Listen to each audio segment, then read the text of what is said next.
What if everything you thought you knew about dollhouses was, well, miniature? Forget children's toys for a moment. We're about to unveil a history that's anything but child's play. Today, we're taking a deep dive into the surprising history of dollhouses. We'll look at their elite adult origins, their powerful role in shaping societal expectations, especially for women, and how this all culminates in Henrik Ibsen's groundbreaking play, A Doll's House. We've gathered insights from historical articles, gender studies on miniature homes, and critical analyses of Ibsen's work.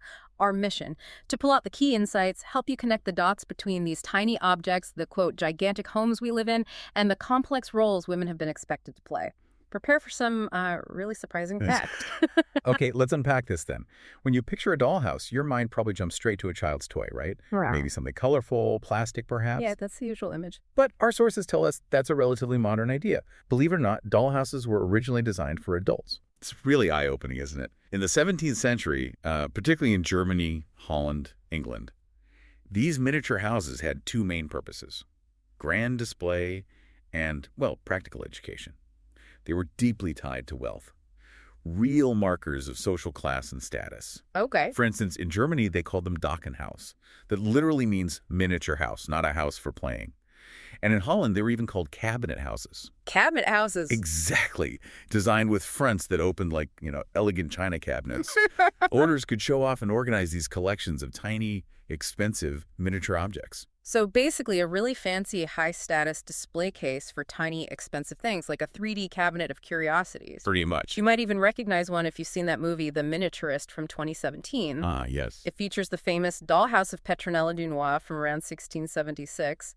Captures that whole allure, I think. It really does. But then as the 17th century went on, these miniatures started taking on a more, shall we say, instructional role. Precisely. By the late 17th century, there's this fascinating shift. Dollhouses actually evolved into a teaching method. These were often called Nuremberg kitchens. Picture this: a miniature all-metal house, incredibly detailed. Yeah, with a tiny hearth, little cooking pots, even a miniature straw broom. These weren't about fantasy play at all. They were explicitly designed to teach young girls how to run a household.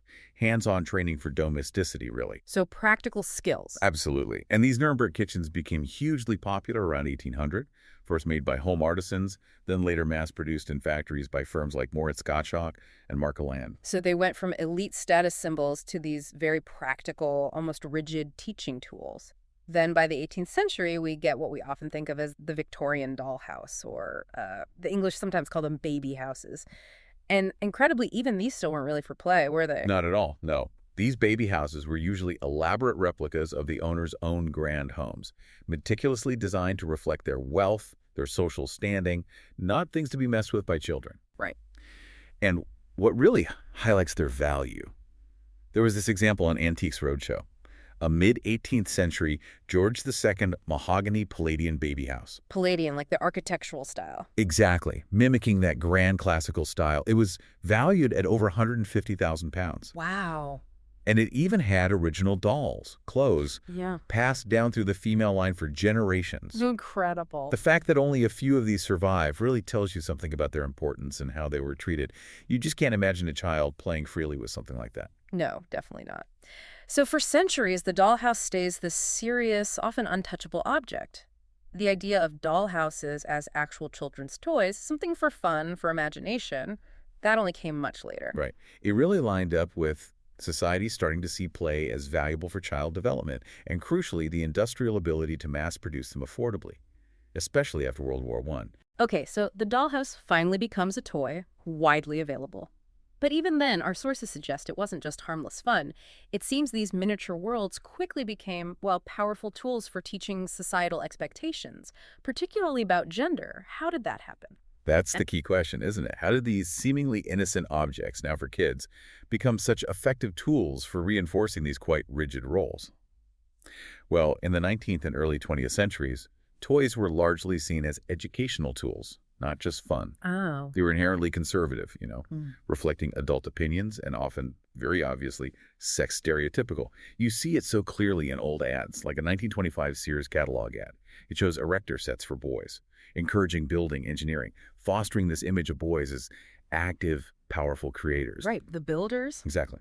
But the ad for girls, It promoted sewing, cleaning, cooking, explicitly teaching, and I quote, housewife responsibilities. Wow. The message was pretty stark. Boys built things. Girls tidied things and took care of the home. It really paints a clear picture, doesn't it? Boys groomed to be masters of the external world, the innovators, while girls were meticulously prepared for domestic life.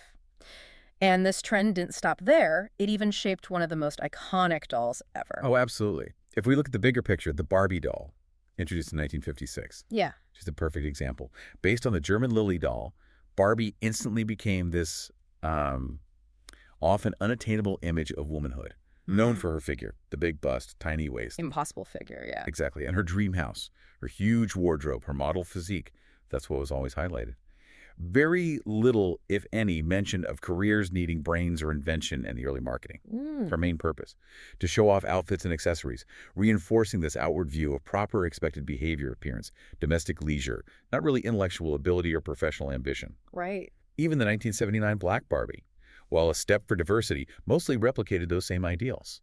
Still focused on beauty, fashion, social stuff. So it sounds like dollhouses and dolls weren't just miniature homes, they were like miniature blueprints for a girl's entire future, a kind of set life path. Exactly right. They weren't just toys. They were tools for molding identity. That's quite profound. It is. Yeah. As our sources point out, playing with dollhouses, which seems so harmless, actively shaped, reinforced, and repeated these deep cultural expectations.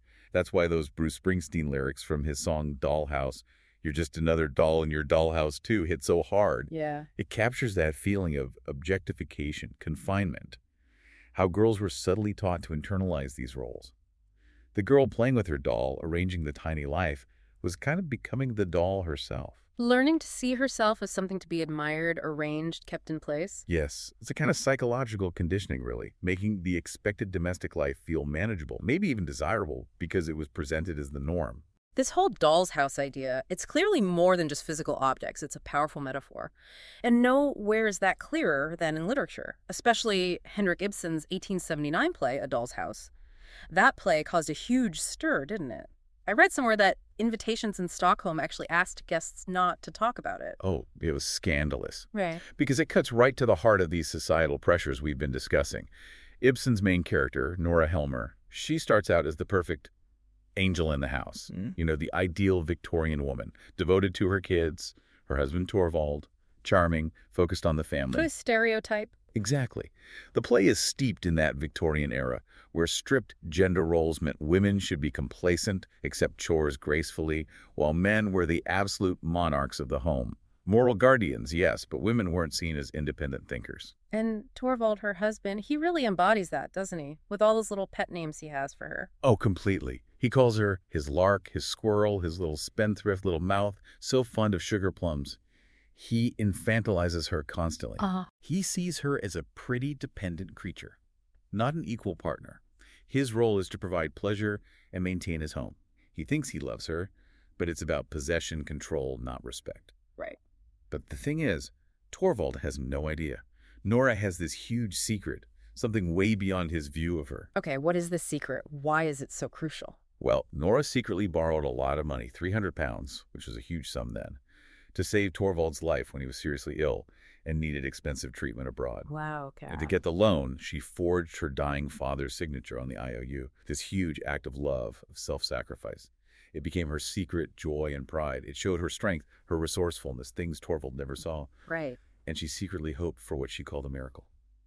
That when the truth came out, Torvald, out of love and gratitude, would bravely step up, take the blame, sacrifice himself for her. So she's expecting this grand romantic gesture, proof of his deep love, but that miracle doesn't happen, does it? How does he react? No, it shatters everything for her.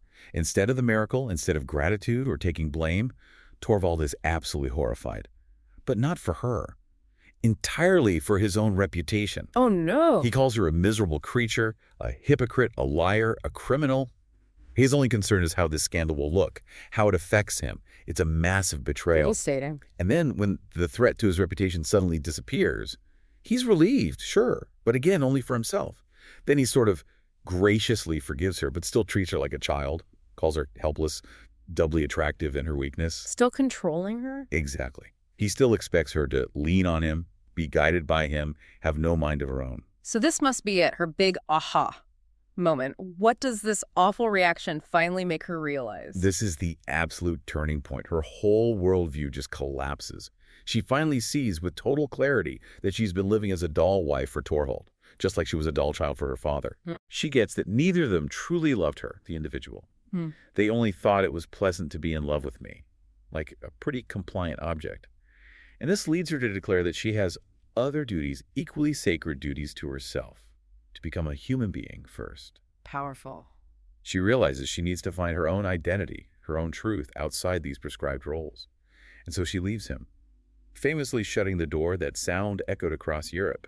It symbolized her break from the metaphorical doll's house. The ultimate rejection of that life. Yes, Ibsen, through Nora, is waging ceaseless war against that antiquated animal view of women, as he put it.